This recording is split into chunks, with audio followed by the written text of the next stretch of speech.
Worksheet 32 chapter 3 metals non metals धातु एवं अधातु physical and chemical properties. Hello students, आज हम बात करते हैं हमारे लेसन 3 धातु एवं अधातु जो हमारी वेडनेसडे की वर्कशीट यानी 16 सितंबर की वर्कशीट पर बेस्ड है। अभी हम सबसे पहले बात करेंगे तत्वों के गुणधर्म के आधार पर उनको हमने किस में वर्गीकृत किया है, धातु और अधातु में। और ये धातु और अधातु के गुणधर्म की हम बात करते हैं। सबसे पहले हम देखते हैं चमक। तो धातु कैसे होते हैं? चमकदार होते हैं। जैसे कि अभी आप मेरे हाथ में स्केल भी देख रहे हैं, है ना? स्केल कितना चमक रहा है। किसका बना हुआ है? ये धातु का बना हुआ है। और अधातु जो है वो चमकदार नहीं होते। कॉमन एग्जाम्पल, आपके हाथ में अगर पेन भी है तो आप देख सकते हैं पेन का जो कैप है उस कैप में एक लोहे का टुकड़ा लगा हुआ रहता है, वो कितना चमकदार है। और बाकी का जो प्लास्टिक का हिस्सा है जो अधातु है वो चमकदार नहीं होता। इसमें एक अपवाद है आयोडीन। आयोडीन चमकदार होती है। अपवाद आपने ध्यान में रखते हैं। और अब हम कठोरता की बात करें तो धातु कैसे होते हैं? कठोर होते हैं। लेकिन लिथियम, सोडियम और पोटेशियम कठोर नहीं होते। उनको चाकू से भी आसानी से हम काट सकते हैं। अधातु कैसे होते हैं? कठोर नहीं होते। लेकिन यहाँ एक अपवाद है, हीरा, जो किसका बना हुआ होता है? कार्बन का, और सबसे ज्यादा ठोस वस्तु है इस पृथ्वी पर। तीसरा हम बात करते हैं रूप की। तो धातु कैसे हैं? ठोस हैं। लेकिन मरकरी, Hg किसका सूत्र है? मरकरी का। मरकरी द्रव होती है। मरकरी हमें कहाँ मिलती है? अगर आप देखें तो जब हमें बुखार होता है तो जो थर्मामीटर हम यूज करते हैं उसके अंदर वो मरकरी होती है। और वो कैसी होती है? तरल होती है। ठोस या गैस। अधातु कैसे है? ठोस या गैस। इसमें ब्रोमीन एक अपवाद है जो तरल होता है। आध्यात्वर्ध्यता की अगर हम बात करें, अब आध्यात्वर्ध्यता क्या है कि किसी भी वस्तु को पीट कर चादर बना सकते हैं। तो धातुओं को हम पीट कर चादर बना सकते हैं। जैसा कि आप घर में भी देखते होंगे या कहीं भी देखते होंगे, दरवाजे, है ना, लोहे के दरवाजे बने हुए होते हैं। तो वो उनको पीट पीट कर एक चादर का रूप दिया जाता है। लेकिन अधातु को हम पीट कर चादर के रूप में नहीं बदल सकते। तो ये इनके जो है गुणधर्म है जिनके आधार पर हमने धातु एवं अधातु को वर्गीकृत किया है। अगले गुणधर्म की हम बात करते हैं तन्यता की। तन्यता यानी कि उसको तार में खींचना। तो धातु को हम पतली तार में खींच सकते हैं लेकिन अधातु को हम नहीं खींच सकते। इसलिए अधातु कैसे हैं? तन्य नहीं होते। विद्युत एवं ऊष्मा के चालक। धातु ऊष्मा के सुचालक हैं। जैसा कि हमने देखा, अगर हम देखते हैं कि किचन में जो स्टील के जो बर्तन है वो किसके बने हुए हैं? धातु के। और इसीलिए वो कैसे है? सुचालक है विद्युत के और ऊष्मा के। विद्युत में भी जो हम बिजली की तारें देखते हैं वो हमारी किसकी बनी हुई होती हैं? जनरली कॉपर की, है ना। और कॉपर क्या है? वो एक धातु है। तो इसलिए धातु जो है वो विद्युत और ऊष्मा के सुचालक होते हैं। लेकिन यहाँ पर भी दो अपवाद है। लेड का सूत्र क्या है? Pb। और Hg हमें पता है किसका? मरकरी। अधातु जो है वो कैसे होते हैं? विद्युत और ऊष्मा के कुचालक होते हैं। लेकिन ग्रेफाइट एक अपवाद है। ग्रेफाइट सुचालक होता है। अब घनत्व की हम बात करें तो अधातुओं का घनत्व अधिक होता है और गलनांक भी अधिक होता है। लेकिन सोडियम और पोटेशियम एक अपवाद है जिनका की घनत्व और गलनांक कम होता है। ये बहुत कम तापमान पर गल जाते हैं। यानी कि अगर हमारे हाथ पर भी हम इनको रखें तो हमारे हाथ की ऊष्मा से भी ये पिघल जाते हैं। ध्वनि की बात करें तो जैसा कि आपको पता है धातु कैसे है? चमकदार है। और अगर इनको हम जमीन पर फेंकें या किसी कठोर सतह के साथ अगर ये टकराएं तो ये आवाज करते हैं, है ना। लेकिन अधातु जो है वो ध्वनिक नहीं होते, आवाज नहीं करते। तो ये 8 गुणधर्म है यानी कि फिजिकल प्रॉपर्टीज है धातु एवं अधातु की।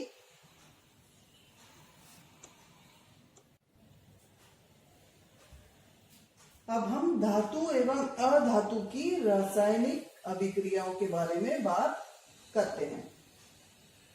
सबसे पहले हम देखते हैं वायु के साथ अभिक्रिया। जैसे कि हम कॉपर, Cu क्या है, कॉपर, कॉपर वायु में क्या है, उपस्थित है, ऑक्सीजन। तो कॉपर एक धातु है, वायु के साथ अभिक्रिया करके कॉपर ऑक्साइड बना रहा है। उसी तरह से एल्यूमिनियम ऑक्सीजन के साथ एल्यूमिनियम ऑक्साइड बनाता है। अब सोडियम और पोटेशियम को हम देखें तो ये बहुत ज्यादा अभिक्रियाशील धातु है, इसलिए हम इनको वायु में इस तरह से नहीं छोड़ सकते, क्योंकि ये वायु के साथ अभिक्रिया करके जल जाते हैं, इसलिए इनको केरोसिन में रखा जाता है। तो ये जो इंपॉर्टेंट बातें इनको ध्यान में रखनी, क्योंकि इस पे बेस हमारे 1 या 2 नंबर के क्वेश्चंस आ सकते हैं। मैग्नीशियम, एल्यूमिनियम, जिंक और लेड ये धीरे धीरे अभिक्रिया करते हैं वायु के साथ और इनके ऊपर एक ऑक्साइड की परत जम जाती है। जैसा कि हमने देखा भी होगा कि लैब के अंदर, अगर अभी तक आपने नहीं देखा तो जब आगे स्कूल खुलेंगे तब हम देख सकते हैं कि जब हम मैग्नीशियम रिबन को जलाते हैं तो वो एकदम से नहीं जलता। क्यों? क्योंकि वो वायु में उपस्थित ऑक्सीजन के साथ अभिक्रिया करके उसके ऊपर एक ऑक्साइड की परत बन जाती है। और कई बार ये क्वेश्चन भी एग्जाम में पूछा जाता है कि मैग्नीशियम एकदम से क्यों नहीं जलता। इसीलिए नहीं जलता क्योंकि वो वायु में उपस्थित ऑक्सीजन के साथ ऑक्साइड बना देता है। तो हम उसको रेगमार से साफ करते हैं और फिर वो जलता है। यानी कि हमने क्या किया, उसके ऊपर की जो ऑक्साइड की परत है उसको साफ कर दिया। आयरन और कॉपर जो है वो वायु में प्रज्वलित नहीं होते, लेकिन धीरे धीरे उसके अंदर धीरे धीरे ये अभिक्रिया करते हैं और पर ऑक्साइड की एक परत कॉपर के ऊपर जम जाती है जो कि काले रंग की होती है। और चांदी और सोना, Ag किसका है सूत्र, सिल्वर, और Au है सोने का।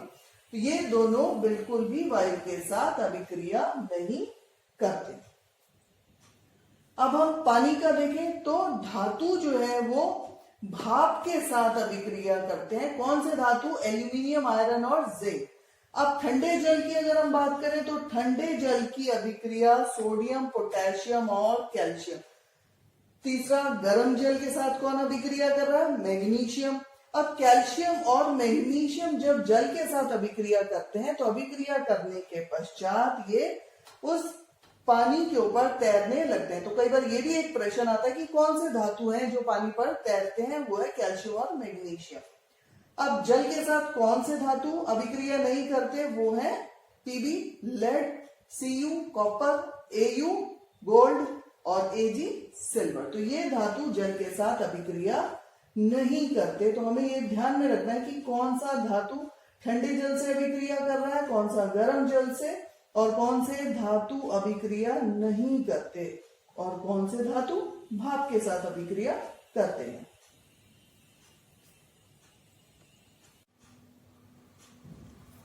Now let us see the worksheet in English. Lesson 3, metals and non-metals. Elements are classified into metals and non-metals on the basis of their properties. Now first property is luster, means shining surface. So metals have shining surface, non-metals they are dull. Exception is iodine. So we have to remember the exceptions. Hardness means metals they are hard except sodium and potassium which are soft. Non-metals they are soft except diamond which is the hardest substance. Third is the state. Metals they are solid except mercury. Now mercury as usually we see in thermometer, so it is liquid. And non-metals they are solid or gases except bromine which is liquid. Malleability means beating into sheets. So metals they can be beaten into sheets, but non-metals they are non-malleability. If we talk about ductility, means metals they can be drawn into wires and non-metals they are not ductile. Now sixth property is conduction of heat and electricity. Metals are generally good conductor of heat and electricity except lead and mercury, whereas non-metals they are poor conductor.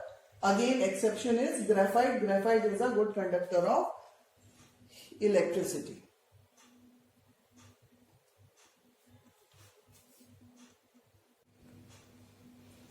Our next property is density. Metals generally have high density and high melting point except sodium and potassium. Sodium and potassium they have low melting point, they are the exceptions, and if, as we know, they are kept in atmosphere, they react with oxygen. So they are having low melting and boiling point. Non-metals, they have low density and low melting and boiling point. Now, eighth property is sonorous. Sonorous means producing sound. Metals generally produce sound, as we know. Like the bell in our school, that is also made of metal and it produces sound. Non-metals, they are non-sonorous, means they do not produce sound. Now we will see the chemical properties of metals. First of all, with reaction with air. So metals reacts with air to form metal oxides, as we are seeing the example of copper oxide. Copper reacting with oxygen forming copper oxide. Similarly, aluminium reacting with oxygen forming aluminium oxide.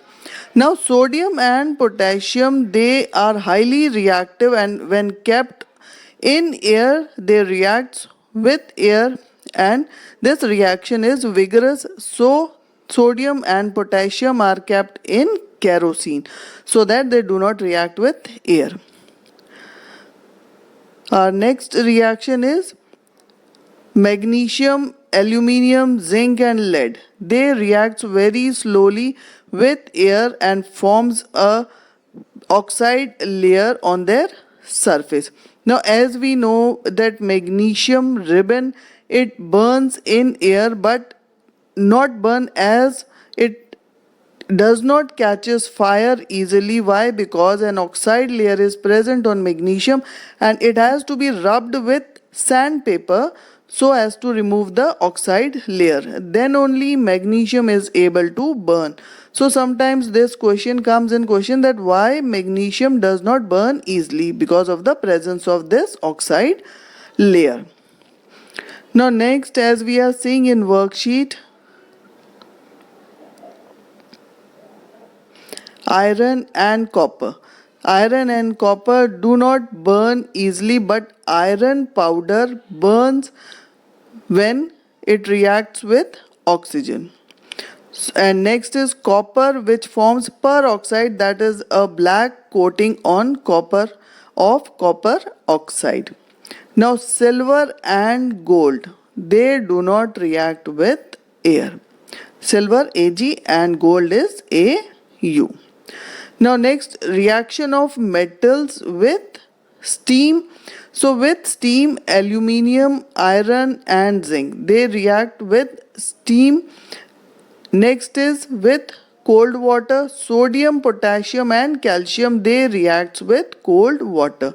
And with hot water, magnesium reacts. Now this magnesium and calcium, they generally float on water. So sometimes a question is also asked that which metals generally float on water. So these are the small questions, 1 mark questions, which easily comes in exams. Now lead, copper, Au means gold and Ag silver. These metals do not react with water. So these are the chemical reactions of metals with air and water.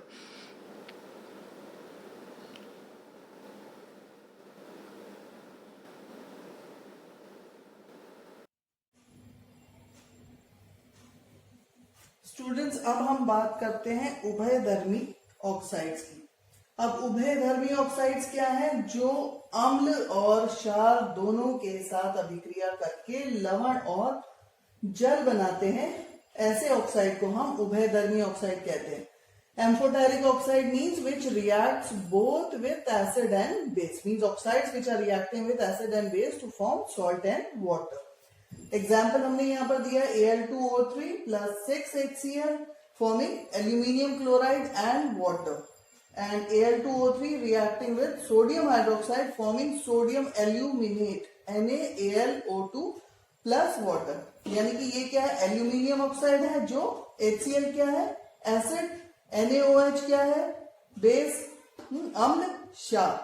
तो एक ही धातु है जो अम्ल के साथ भी अभिक्रिया कर रहा है, क्षार के साथ भी अभिक्रिया करके क्या बना रहा है? ये दोनों क्या है? लवण है, सॉल्ट है, और ये वाटर फॉर्म हो रहा है. So these are amphoteric oxides which reacts with both acid and base to form salt and water. Students, अब हम क्वेश्चंस को डिस्कस करते हैं. First, name a metal which is liquid at room temperature. Mercury. Explain the meaning of malleable and ductile. Malleable means drawn into sheets and ductility means drawn into wires. Sodium and potassium, why stored under oil? Because they are highly reactive and reacts, and this reaction is highly vigorous, so they are kept in oil. What are amphoteric oxides which reacts both with acids and bases? Two examples, aluminium and zinc. Reaction of aluminium is shown in the worksheet, and similarly you can write the reaction of zinc also. अब एक बार हिंदी में इन answers को हम देख लेते हैं. धातु का नाम बताइए जो कमरे के ताप पर द्रव होती है. मरकरी आध्यात्वर्धय और तन्यता. आध्यात्वर्धय की बीटन इनटू शीट्स, पतली चादर में बदलना, और तन्य माने तार में बदलना. सोडियम और पोटेशियम को तेल के अंदर संग्रहित क्यों किया जाता है? थर्ड क्वेश्चन, क्यों? क्योंकि ये इन बहुत ज़्यादा अभिक्रियाशील हैं, और अगर इनको वायु में खुला छोड़ दें तो ये अभिक्रिया कर सकते हैं और अपने ऑक्साइड बना देते हैं, इसलिए इनको तेल में रखा जाता है. उभयधर्मी ऑक्साइड जो अम्ल और क्षार दोनों के साथ अभिक्रिया करते हैं, उदाहरण के लिए एल्यूमिनियम और जिंक. एल्यूमिनियम का रिएक्शन हमने वर्कशीट में दिया है, और जिंक का आप उसको देख के अपने आप लिख सकते हैं. होप स्टूडेंट्स ये वर्कशीट आपको क्लियर होगी. सिंपल है, इजी है, and thank you for watching this video.